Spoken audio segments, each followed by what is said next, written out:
Hey, my name is Ashley, and I wanted to talk to you today about DDT, also known as dichlorodiphenyl trichloroethane. It is a chemical that's used to kill mosquitoes in India specifically. A lot of countries, the use of DDT is banned, and I just wanted to talk to you today about why it's a good thing that DDT is banned and why I feel that DDT should be banned throughout the world and why I feel that it's so harmful. So, the first thing I kind of wanted to talk about is the symptoms of DDT poisoning. So, DDT poisoning is very common in countries like India, and in fact, even the Inuits in Alaska, just from the close proximity to India, they have elevated DDT in their system. It's above the recommended allowance that the World Health Organization has made known. So, some symptoms of DDT poisoning is, I guess the symptoms would include things like being nauseous, so a lot of people will vomit, shakiness, seizures, and it can also cause certain cancers. It's considered a carcinogen, and it also can decrease fertility. And it also plays a role in reproduction system issues. Something that I found interesting on the CDC website is they did a study.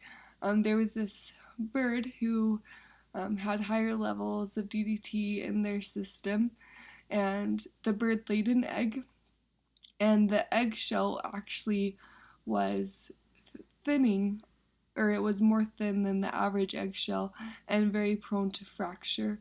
So it makes me wonder, if this is happening in bird eggs, how is it affecting human eggs? And it does seem that there is a correlation between the use of DDT, the high levels in the body, and then also the human eggs as well.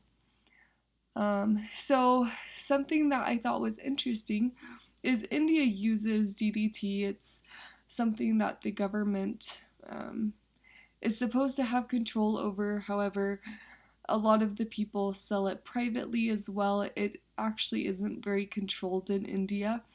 And they've done studies showing that there are more effective ways than DDT to reduce the malaria in the country. So, one really cool study that they did was with fish.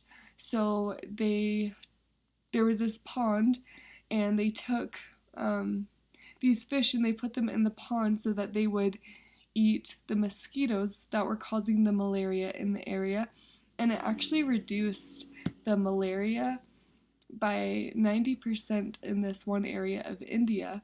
And so they saw a lot of success with the biological control. However, the government actually shut down the study, and it was no more, and they decided to keep using DDT.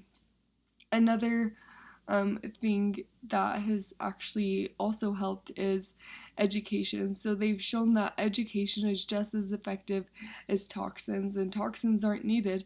A lot of people in India that aren't educated, they don't realize that malaria is even caused by mosquitoes and they don't know how to prevent it. So education is a huge factor and something that could really help them besides the use of DDT. DDT actually isn't even very effective. So the use of DDT, it only kills about 10% of mosquitoes because the mosquitoes now have a resistance. Sometimes they'll add other toxins to it, but they still don't really have any effect because the mosquitoes are so resistant. So I could keep talking about DDT for a long time, but I will cut it short. Basically, I just think that DDT is not the most effective thing that could be or that could prevent malaria. And so I think that the use of DDT should be banned within all countries and or very controlled. And so thanks for listening. Have a great day. Bye.